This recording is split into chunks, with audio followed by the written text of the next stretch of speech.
C'est le match de la présidentielle sur iTélé avec ce soir Danielle Simonet. Bonsoir. Bonsoir. Porte-parole du parti de gauche, conseillère de Paris. Vous soutenez bien sûr Jean-Luc Mélenchon. Et vous êtes aussi au théâtre. On va montrer l'affiche de la pièce que vous jouez tous les dimanches à l'Apollo Théâtre à Paris. Hubert, Les Salauds et Mes Ovaires. Voilà, c'est pour la face scène de Danielle Simonet. Et on est avec Benjamin Griveaux. Bonsoir. Bonsoir. Porte-parole d'En Marche et donc soutien d'Emmanuel Macron. On va revenir sur les grands thèmes de l'actualité politique. Mais avant cela, je vous propose d'écouter le Zap politique préparé par Laurie Canac et Anne Laurin.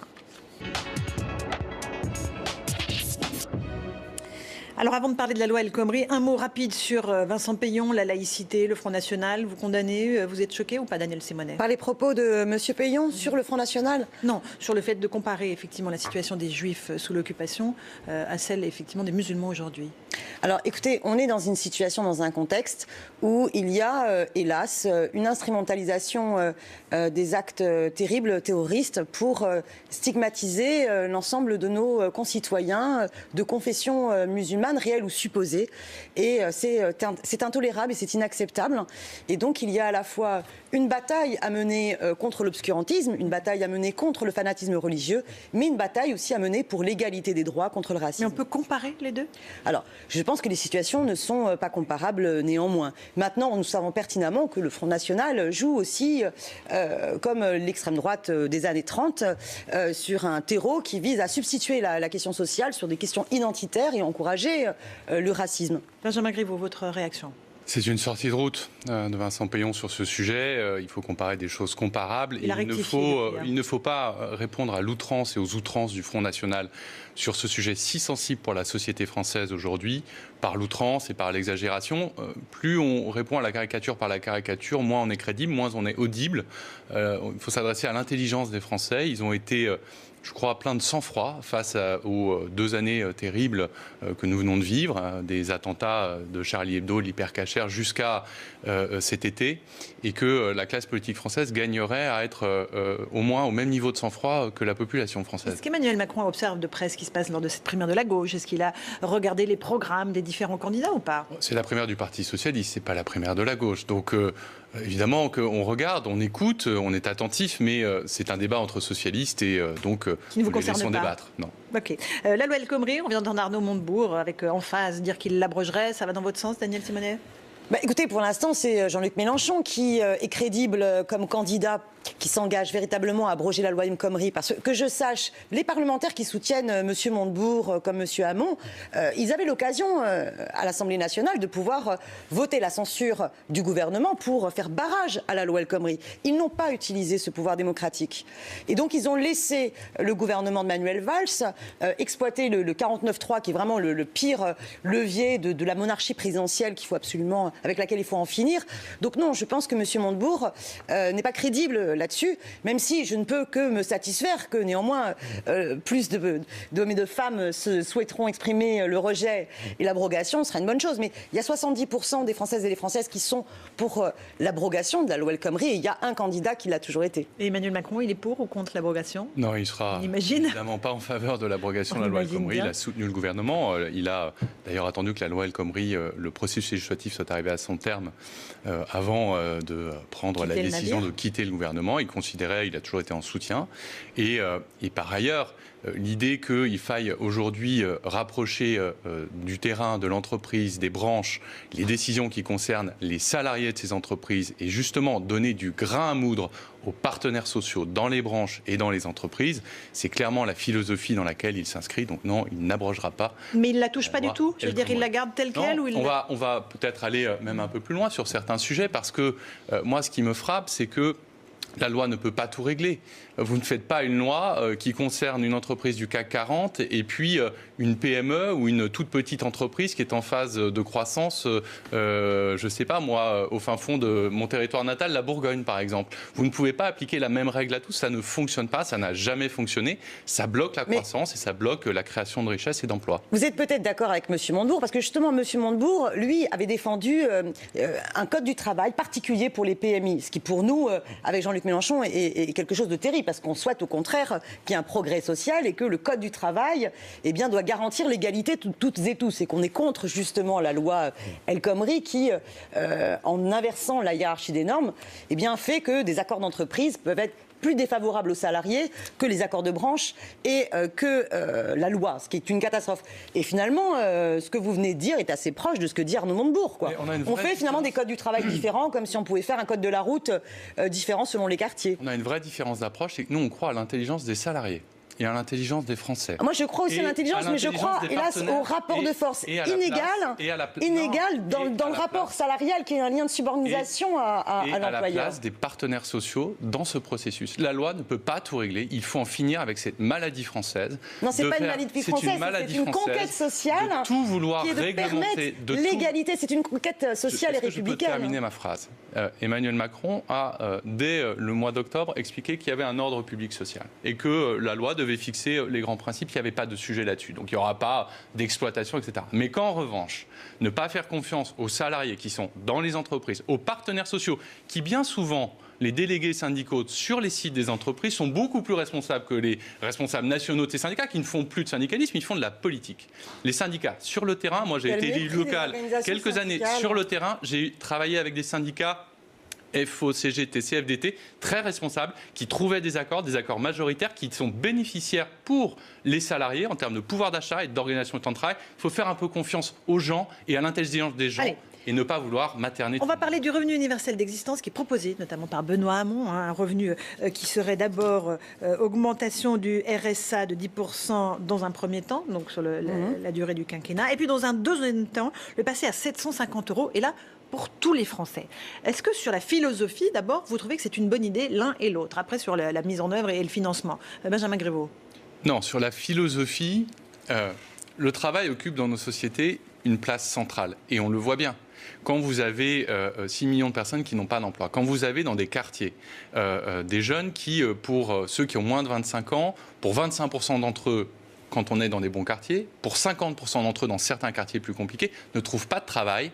Expliquer que finalement, il n'est pas utile de travailler, ou en tout cas que le travail n'est pas central dans la construction de sa vie, de son existence, de sa vie personnelle et professionnelle, c'est une erreur fondamentale. Donc nous, on n'est pas du tout dans cette philosophie-là du non-travail, ou en tout cas de la rente. Vous êtes dans le « si tu veux à Costard, il faut travailler », c'est ça? On est dans la rente de l'actionnaire. Le travail. Voilà, non, au contraire, le travail, c'est pas l'actionnaire. Pas du tout. Le travail, ça n'est pas l'actionnariat. Il ne faut pas tout confondre. Et puis, pour que l'économie fonctionne, il faut à la fois les jeunes rêvent de devenir milliardaires. Karl Marx l'enseignait, je n'ai pas de doute que vous l'avez lu, il faut un facteur travail et un facteur capital. Si vous n'avez que l'un des deux, l'économie n'avance pas. Alors, le revenu universel d'existence, pour vous, c'est bien, c'est pas bien? Écoutez, moi, je me sens beaucoup plus proche de la philosophie de quelqu'un comme Bernard Firiot qui parle d'une réflexion sur le salaire à vie. On doit être très fiers de l'acquis du Conseil national de la résistance, qui est la sécurité sociale, et réfléchir d'un point de vue philosophique comment étendre le principe de la sécurité sociale et rendre en fait la sécurité sociale intégrale et garantir une continuité de revenus, de salaire pour toutes celles et ceux qui subissent une discontinuité de l'emploi. Finalement, s'inspirer de cet acquis qui paraissait irréalisable, à l'époque, parce que la sécurité sociale, c'était 100% du PIB. Exactement. Et j'invite d'ailleurs tout le monde à regarder ce très beau film de Gilles Perret, La Sociale, qui permet d'expliquer comment en 1945 on a été capable de bâtir tout notre système de protection sociale, la sécurité sociale, qui est donc géré au départ par les salariés, et pour justement garantir les moyens d'existence à toutes et tous, avec une conception centrale du travail. Il faut savoir aussi que sur le revenu d'existence, ce qui n'est pas du tout ce que propose M. Hamon, parce que M. Hamon, finalement, il propose une augmentation du RSA de 10%, voilà, plus accessible aux 18-25 ans. La réflexion qu'il développe sur l'extension à toutes et tous, si j'ai bien compris le monde aujourd'hui, ça n'irait pas dans le quinquennat, ça serait au-delà. Donc, pour l'instant, c'est juste une augmentation du RSA et qui, en plus, n'est pas adapté à la lutte contre la grande précarité et la grande pauvreté, puisqu'on reste sur un montant qui est en deçà du seuil de pauvreté.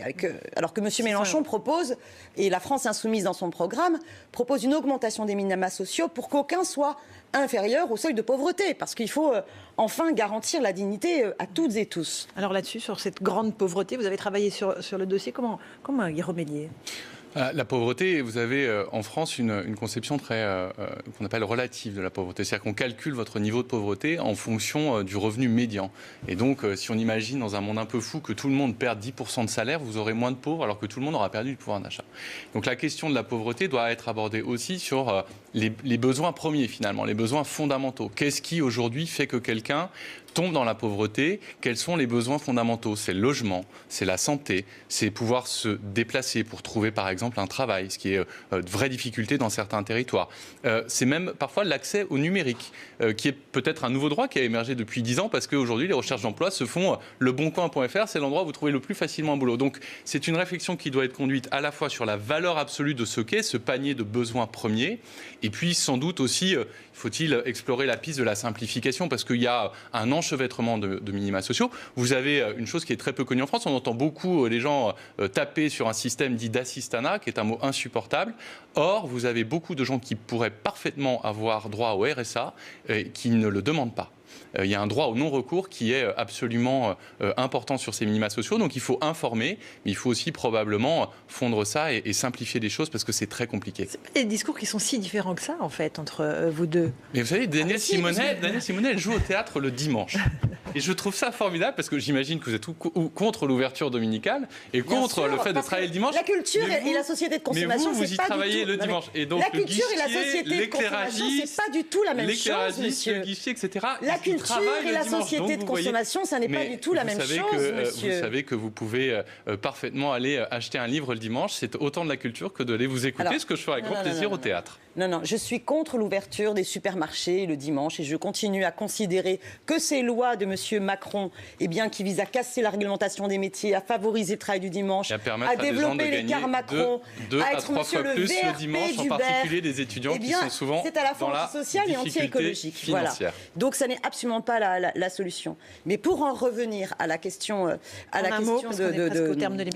du débat sur revenu ou salaire à vie, quelles sont les évolutions qu'il faut avoir, il ne faut pas perdre de vue l'objectif de revenir à une société du plein emploi. Et l'impératif, je pense, c'est de continuer, de reprendre la réduction du temps de travail pour créer de l'emploi, la redistribution des richesses et là, défendre nos retraites, défendre les droits des chômeurs, permettre à toutes et tous... On est les seuls à proposer une assurance chômage universelle, y compris pour les indépendants, une sécurité sociale. y compris pour les indépendants, les artisans, les commerçants, les auto-entrepreneurs qui aujourd'hui n'en ont pas. Nous proposons une sécurité sociale professionnelle et nous proposons par exemple à toutes celles et ceux qui sont au RSI de pouvoir quitter le RSI et de pouvoir rejoindre le régime général de la sécurité sociale. C'est important.